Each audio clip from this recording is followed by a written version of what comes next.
This is the Lake Bluff School District 65 Board of Education regular meeting, June 26, 2012. Al, can we have a roll call? Yes. Susan Ryder. Here. Mark Berry. Present. Leanne Charlotte. Here. Eric Wagner. Present. Al Whitehouse. Present. Terry Conley. Present. Mary Jane Brady. Present. We are here. Okay. Communications. Do we have any questions or comments from visitors? We do. Okay. If you could please state your name and your Address. address. David Forlow, 120 East Sheridan Place, Lake Bluff, Illinois. And if you could please keep your comments to 5 minutes. I'll try. Thank you. I'm the only speaker today, I think so. Okay. I know some of you. I've got two kids who went K through 8 in our schools. One just graduated from high school, 1 through 8th grade. Been a volunteer for several years, a couple school task forces that affect team. I think we got a great community, some great teachers, and some great things going on. Families into volunteering. In addition to the school work, I'm on the school caucus. I volunteered in a village planning process that I think a couple of you guys did as well, which I think was a great idea of putting together a long-term plan. And I also serve right now on the Park District 20-year planning committee as well. So community volunteer, but also outside the community volunteer. And the other volunteer work I've done about 20 years with a charity. It's very much like our schools. We got a 100-year-old building attached to a new building, a couple thousand members, $30 million assets, several $1 million budgets, a lot of difficult questions like you guys have. We own a retirement home, so we deal with the federal regulations all the time, unfunded mandates, so I get it. But we're different in a way, or a few ways at least, I think. We've had a master plan in place. You guys don't. We talked about it in 2004, it didn't happen. 2008, it didn't happen. 2009 didn't happen. 10, and I know recently we're talking about it again. Still hasn't happened. We keep making decisions without the benefit of a long-term plan. And I question the sense in that. Another difference in between the other activity and this one is that we've got what we call a cup of coffee rule. Residents got a question, we reply. You send an email, we reply. The board doesn't do that, and I don't know why. It doesn't make any sense. At least a thanks for your input kind of reply makes sense. I had one board member tell me once, I have no interest in anything you got to say. It's nuts. Recently, I saw one thing for the first time in 10 years, and it was a non-unanimous vote. I think it was Ms. Charlotte. Thank you. Thank you. Groupthink doesn't work. If every vote is unanimous for 10 years, there's a problem. Mr. Wagner, you spoke about promises, a promise to the community, something to the effect, promise to the community to add a chorus facility to Lake Bluff Middle School. No such promise was ever made. Quibble a little bit with that. 5 years ago, there was a pledge to try to put a performing arts edition on the building. That's happened. It's done. It's happened. There was no promise for a second edition or additional spending. There was a promise for no tax rate increase for 5 years. We've gone 4 years in a row with a tax rate increase. Right. That pledge was made by mail, email, flyer, TV, letters to the editor. 4 years in a row, we've got a tax rate increase. Thankfully, I can pay my taxes, but we've got friends that move out of town. We've got elderly who can't afford their taxes. Our school spent $8 million 10 years ago to educate 1,100 kids. We're going to spend $16 million this year to educate 900 kids. Double the spending, enrollment plunges. Add to the buildings, enrollment drops. We're talking about adding again. So there was no pledge made for a second edition. There was a pledge made for holding taxes. 4 years ago, 5 years ago, the school board, I realized there's been turnover, but said, our enrollment is stable to rising. And I looked at the numbers and said, 8th grade math tells me enrollment's declining. So I put together a few numbers, and my numbers said, I think I predicted 900 students in 2011. And correct me if I'm wrong, Jamie might know the number, 905 or something we're at today. School board said 1,100. I offered to share that with the school board. 0 members looked at the numbers. 0, none. Dr. Vick, how about you look at the numbers? Nah, we're set. It doesn't make any sense. Not engaged in the community. And others have got the same replies. Ralph Huzag in our town, sharp guy, looked at the no tax rate pledge, made some calculations, and said, guys, you can't keep this pledge. Don't make it. No board member would meet with the guy. Dr. Vick would meet with the guy. Makes no sense. So a concept of adding and adding and adding without looking and without having a master plan to me makes no sense. And the consequences of not having a plan in place have been dire, frankly. I served on a task force. We struggled to try to figure out what to do with the administrative staff. The promise was made we'd have $800,000 left over after the building of the school, and we build a new facility for the administrative offices. Didn't happen. We sent a picture to everybody showing a new school, administrative offices, 2 ball fields. Ball fields didn't happen, administrative offices didn't happen, and what didn't show in that picture were 2 detention ponds. So we got a couple $100,000 for detention ponds, $60,000 this year, I think, Jane, for rent, $400,000 on that lease. We didn't have a plan for the middle school. We have the chiller issue, $165,000 for noise abatement. Didn't have a plan. So I'm begging you guys, before you take action again, before you spend any more money, put a plan in place. Engage the community. The village has a plan. Several of you participated with me. Great plan, great idea. Engage the community, write down a plan. The library, you guys have a written plan. Our little library's got a written plan in place. They're updating it now as well. The village updates their plan every 6 months. The high school's got a plan. Shields Township's got a plan. I serve on the task force for the Park District. We're 200 pages into a plan. You guys don't have a plan. The biggest budget in town, you got no plan. So, again, plan was promised in 04, 08, 09, 010, again recently, and we're plowing ahead with more additions without a plan. I just beg you to engage the community, ask for help. People step forward, they volunteer. It's a great idea. Write down a plan. The last thing I'll say is the other benefit of the plan is when you get turnover, a new employee doesn't start from scratch. A new board member doesn't start from scratch. We've had 5 superintendents in 10 years. Each one starts from scratch. Wouldn't it be nice they walk in and say, we've got a 20-year plan in place. Here's our facility plan, here's our financial plan, here's our educational plan, here's our enrollment plan. Mr. New Principal, here's a new plan. Here's the enrollment from your school 10 years ago today. Here's where it's headed. Here's what we'd like to do, instead of starting from scratch. My kids have participated in chorus, band, jazz band, plays, musicals. They were cool when they were on the gym floor. They're beautiful when they're on $1 million stage. But frankly, seeing a kid sing is no different in either place. It's cool no matter what. We're in a rush. If you could wrap up, Mr. Forlow, if you could go ahead and wrap up, thank you. We're in a rush to move chorus out of the basement. A handful of kids will be in chorus in high school. Science is in the basement. Every one of our kids will have science in the high school. Why is that thinking? We get the chorus out of there, we leave the science down there. So again, I'll shut up, but I'll just say, engage the community, reply to comments, and put a plan in place. Everybody will benefit from it, and people will step forward to help. Thank you for your time. Thank you very much. Thank you.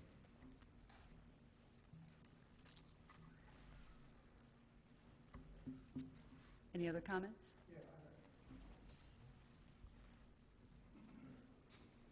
My name is John Morrison. I live at 220 East Prospect. I'm president of the library board. I've been on the library board for the last 3 years. I have no prepared notes, but I'd just like to make a few points, and I support everything that David said so far. At the library this year, we decided not to accept the increase in our tax levy. We wanted to set an example.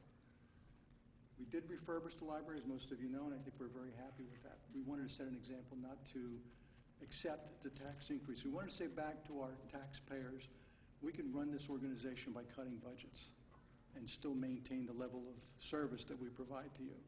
Park District this year, I think, is doing the same thing, if I'm not mistaken. I challenge this board to think in the same way in the upcoming year. That's all I have to say. Thank you. Thank you.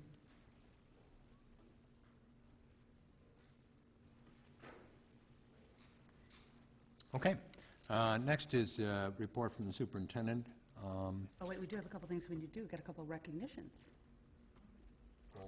that we need to do. Yeah, I'm trying to avoid it.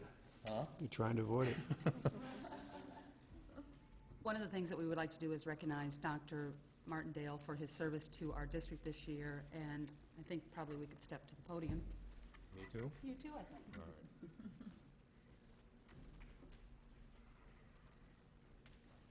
Thank you. Whereas Dr. Ben Martindale, after serving 100 days of service as interim superintendent for Lake Bluff School District 65, has reached the statutory term of his contract, and whereas it is the desire of this Board of Education on behalf of its members, its faculty, and the community to extend its sincere appreciation for his fine service, and whereas he has exhibited great initiative, skill, and vision in leading and managing the school district for the duration of his term, both in overseeing the operations of the district and assisting in the transition to a permanent superintendent, and therefore be it hereby resolved by the Board of Education, District 65, Lake Bluff, Lake County, Illinois, that there be extended to Dr. Ben Martindale its appreciation for his excellent contribution to the school district, as well as its earnest desire that he may have many, many years of contented retirement. I don't know what his definition of retirement is, but hopefully it'll be many years contented. Thank you, Ben. Thank you. Thank you. And we do have a little something from Well. you, for you, Well, thank you. from the district, something that you can take along into your Can I take contentment. along? You want to know You can do either. I always like opening presents. Hey, Jane, what about opening presents? All I've heard is that you need a phone, and you need a laptop, and you need a printer, and you need anything.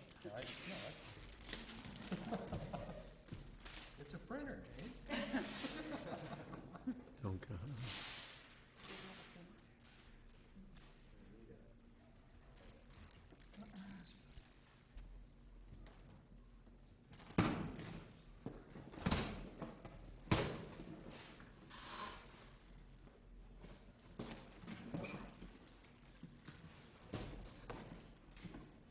Oh, wow. So you retired my old one? Well, thank you so much. Thank you. Thank you. Well, I have some remarks that I'll share in my update, so, Okay, great. but thank you. Thank you Thank so you. much. Thanks, Ben. Thank you. Ben?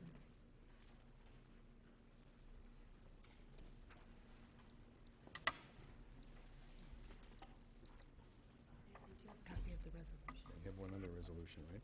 We have one other resolution, which is Betty's.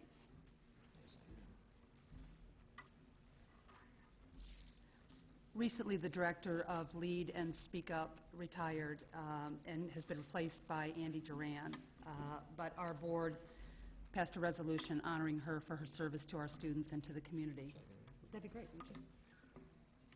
Whereas it is the desire of the Board of Education on behalf of its members, its faculty, and the community to extend a sincere appreciation for her years of service as Executive Director of LEAD, Linking Efforts Against Drugs, and whereas she has dedicated herself through LEAD by working closely with the school district and emphasizing the importance of strong family values by providing information and resources on risky teen behavior. Therefore, be it hereby resolved by the Board of Education, District 65, Lake Bluff, Lake County, Illinois, that there be extended to Betty Frank Bailey its appreciation for her contribution to the children and families of the school district. This 22nd day of May, 2012. Thank you. Okay. Now can the superintendent's report. Okay, thank you. A couple of things that I want to touch base on with the board, and we didn't list these under old business or new business, but I just kind of incorporated them into my update to the board. One is a little bit of update relative to the modifications to the air conditioner chiller at the middle school. As you know, the work is completed, and the magnitude of noise reduction is pretty impressive. One of the things that was raised is, will the hours of operation be what we indicated to the community that they would be? And the answer to that is yes. Right now, we are intending on operating the unit from 7 in the morning till 5 at night, and it won't operate beyond that, and it will not operate on the weekends. Now, there will be some exceptions during the school year where it might have to operate beyond 5 p.m. if there are events going on in the evening.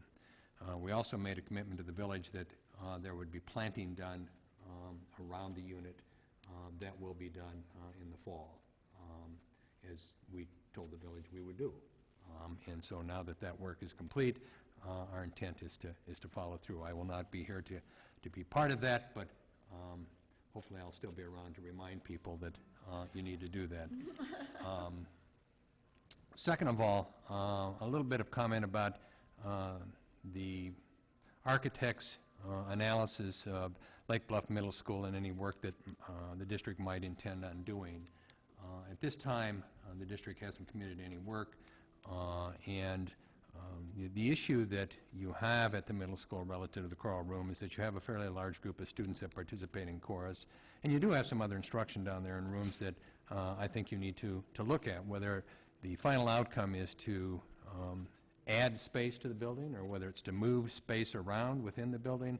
I do think you need to address some of the issues, though, related to the health concerns of what goes on in some of those rooms. Again, I won't be around to be part of that discussion, but As you heard the gentleman tonight, I would strongly encourage you to include that kind of thing in a strategic planning initiative that I'm going to speak to in a minute. Next is the issue about landscaping. There was some discussion last time about the condition of the grass areas at the elementary school and also the East School property. Jane, I know, has a meeting scheduled with a couple of landscapers over the next couple of weeks to take a look at that. One of the things I will tell you, whatever you decide on doing, or whatever is recommended and you decide on doing, the only way to make sure that grass grows in a good fashion is to keep people off it. And so it's going to be tricky if you're going to do something to the elementary school and you have to curtail students being on the grassy area. Same thing over at the middle school. So whatever it is that is recommended and whatever it is that you decide to do, beware that one of the things that will inhibit growth is if people run all over it, whether it's new sod or whether it's new seed. So I just want to bring that forward. But that'll be another thing you'll be talking about in the months ahead. Terry Carney asked about the impact of legislative change related to pension costs being shifted from the state to the school district, and Jane passed out a memo to you. Jane, do you want to speak to that a minute? We really have no idea what, if anything, that the state may decide to pass down to the local school districts to pay towards teachers' pensions. But just to give you an idea and give you several different scenarios here, I looked at the 2012-13 payroll for teachers only, including their base salary, which is where their salary for teaching every day. I added in any extra duty stipends, coaching stipends, summer school work, and after-school Horizons pay. So we really have a pretty full payroll estimate here. And so you've got several different scenarios, whether the state, if they decide to pass anything down, if it's 1%, I went up to 7%, just to give you an example of what the dollar burden would be to Lake Bluff School District 65 based on the 12-13 payroll. And so you have that information here. But discussions are ongoing. They haven't landed on anything. We suspect that eventually they will, but right now we just don't know. We're at their mercy. And Jane, the number that the teachers currently pay out of their salaries is 9.4%. Out of their salary, yeah. So this would not be a cost that we could pass on to them. This would be out of the district's funds. And this is something that the state is currently paying Yes. toward Yes. teachers' pensions? How much? Yes. What percentage do they currently pay? Oh, gosh. It's close to 8%, I believe. I'd have to look it's on our annual financial report, the dollar amount. It's more than 7.6%, because when they first started talking about this in the spring, 7.6 is what they thought they would pass down to the districts. They reduced that to 4. I'd have to look more, because I don't know exactly, because it's not money that flows through our Right. books at all. So- They so- pay on behalf of us. So perhaps as much as half of, or more of that amount is going to be could be passed back to us. You know, Depends which the way the Constitution wind blows, right now perhaps. dictates that they pay that payment. Mhm. So, I think the prevailing issue is that there's a huge unfunded liability that sits at the state level, and what's not clear to me, even with this percentage analysis you provided, Jane, is how it really funds that unfunded liability. So I don't know how the state tends to deal with the debt if they don't find somebody else to fund that liability for them. And I'm not sure any percent that you have listed here is going to change that scenario. well, I'm trying to give you an idea. No, I'm just saying that the issue today is that they haven't contributed to the, and they have miscalled the investment returns and the like, so the hole just keeps getting bigger. So if you ever are obligated at a district level to fund your pension, say, to 90% of your liability, I don't even know where we're at. I don't know if it's 60, 50, or 40, but to get to what most companies are asked for by the Pension Guarantee Board, to be at 90%, it could be a bigger number than these percentages. That's why I think there's so much ambiguity around it. It concerns me. Well, it concerns all of us. It concerns school districts who are not in the financial position that we are Oh, in. no doubt. A lot Yeah, more than it yeah, does but us. it's, We could weather this storm at the Well, I don't know. moment for a I while, mean- but there's districts who couldn't even, who wouldn't know what to do. I agree. And the issue is there is fear, and I don't know how they can say this in a tax cap county, that we're going to pass it on to property tax payers, because we levy IMRF for the non-classifieds. But in tax cap county, we don't have that option to just levy another tax either.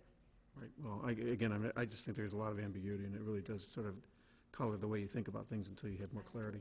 Absolutely, and especially looking down the road, long-term planning, it absolutely does. Because it could be millions of dollars. It could not just be tens of thousands. Nobody's going to be able to pay it. Could be. Any other questions? Next thing under my update is a reminder that the board needs to deliberate about changing the, or considering changing the fees charged to Mr. Moreland in his program. He presented before the board at the last meeting, and we didn't have it on the agenda for tonight, but I don't think you should lose sight of that, because he did come before you requesting a modification in the fee that his program would have to pay. But that's something you should take up next month, or if not, certainly in August, before his program becomes operational. Is that something we should expect an administrative recommendation from, or is that something that's within our purview? I think he came before the board. I mean, my recommendation, if I was going to be staying on, is you set a new fee structure. I understand his request, but you would have to either make a modification to your new fee structure or make an exception. And once you make one exception, you're probably going to be led to make other exceptions. I understand where he's coming from, but on the other hand, you were long overdue to make modifications in what you charged. And you know, we have a program operating out of Lake Bluff Elementary School where there was an impact on that program. Maybe not as large as it would be on this one, but nonetheless, there was an impact. So I guess a long answer to your question is my recommendation would be, no, you're not making an exception, but that's going to be a decision the board's going to have to make. But we had mentioned after he presented his position that we would talk about it at the committee of the whole, but recognizing we don't have one in July, I guess coming back to Susan's point, it'd be good to refresh our memories about exactly what we have in place and what, possible exception could even be in place based on what he claims his organization does. Well, So I'm not sure what we'd be debating but in the my July question to meeting without him some when facts behind us. my question to him when he and I talked prior to the meeting was, I asked him if his company was a for-profit company, and he said yes, it was. Right. And therefore, the fee structure for a for-profit company is, for use of the gym spaces, I believe $100 per hour. That's your new fee structure. And he was asking for something significantly less than that. Right.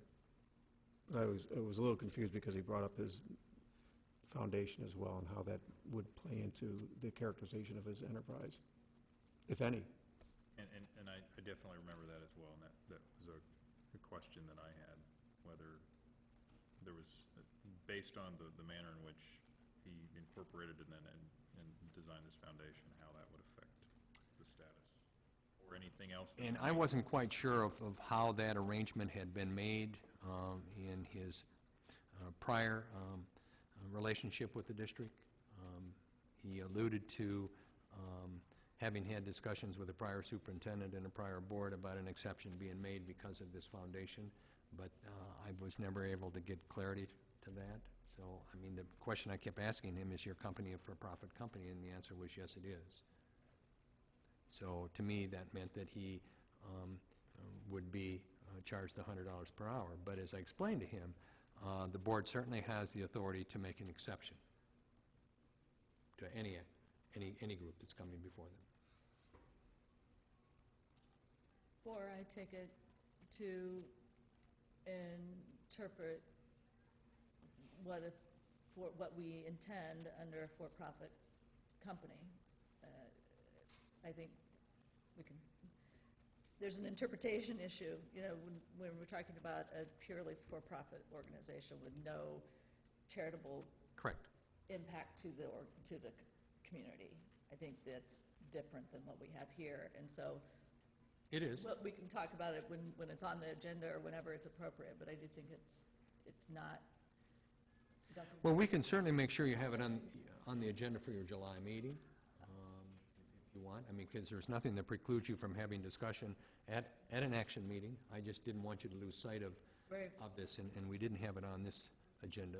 It does sound like, though, we need some more information. I think there needs to be some clarity. I mean, the percentage of charitable work that this does versus the profit, I think there's some real issues of concern here. I mean, if we do 1% of our yearly intake as charitable versus 40%, I think there's a different decision to be made. So I believe the questions that have been asked still are yet to be answered before we can really deliberate any kind of an exception to the, so I believe we probably need to put this on for the committee of the whole in August, and we also need to have some opportunity for people to get questions to Jean Yeah. before that time, so she can try to get those questions answered so that we can have a discussion about that. So I think once we get Jean here, we can talk about what further information we feel like we need for that discussion, if that's okay with everyone. Great. Thank you, Ben. Okay. One other item under my report has to do with the lunch program. And Leanne, you had a question I know you posed to me. Was that with the policy? Yeah. Okay, that's what I thought. Yeah. And we can, Sorry, I should have written that a little more clearly. we'll hit that when we go. Talk later. Okay. All right. Last thing I want to do is make a few comments. So I jotted down some notes, and I just want to thank the families, the staff, the administration, and the board for the honor and opportunity this year to have worked with you as your superintendent. This is a great district. Everyone that I've talked to during this year has had a paramount concern to providing the best educational program as possible for the students of this community. This includes a strong emphasis upon academics with proper rigor and relevance for the students, a continued strong emphasis upon fine arts with its theater, band, and vocal program, some of the best that I've ever seen, having been in the profession for over 40 years. There's going to be challenges ahead for you, and there's going to be occasions for disagreement, but as long as the board stays focused on a positive direction with kids first, you will always be successful. This district has accomplished quite a bit this year. I emphasize district because that includes the board, it includes the staff, it includes the administration. But you established a new contract with your teachers, a significantly changed contract. You hired a new legal firm of record. You hired a new superintendent. You did some significant work on curriculum development. You worked extensively on board governance training. And you incorporated new board members successfully into the governance of the district. You need to be able to recognize and honor the differences that you're going to occasionally have. A couple of other things I just remembered at the last minute, and that is you did achieve LEED certification at your elementary school. You completed a demographic study. And then finally, how could I forget, you made some modifications to the chiller that I referenced a minute ago.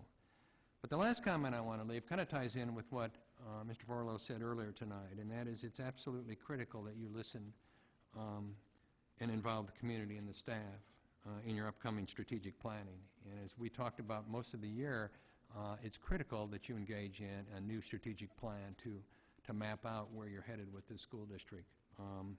You know, the demographic analysis that we did shows a continued pattern of declining enrollment.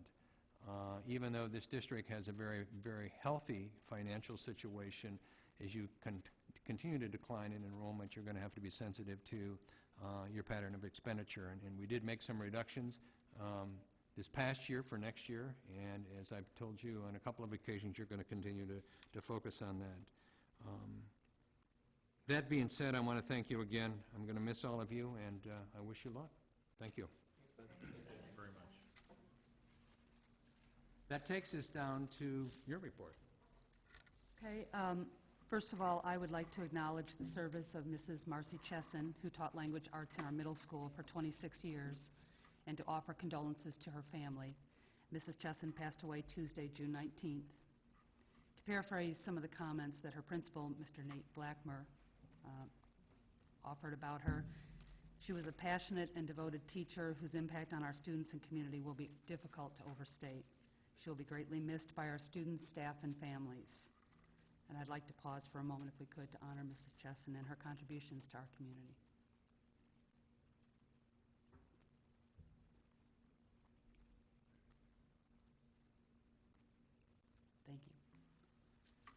The other thing that I would like to say is a personal thank you to Dr. Martindale. A year ago, when we were seeking an interim superintendent, this board wasn't exactly sure what this school year was going to be like. While we knew that we were very lucky to have someone of Dr. Martindale's reputation and experience, I don't think we quite conceptualized the degree of leadership, guidance, management, and productivity that we were getting. That is, in fact, exactly what we did get, and much more than we could have expected, I think. It's been a terrific year by any standard that we might apply, and much of that is due to the leadership and guidance of Dr. Martindale. We wish you much happiness and success in your, no doubt, many future endeavors. Thank you for your service to our students, staff, and our community. Thank you. I've enjoyed it. And if anyone would like to add a comment or Amen. I think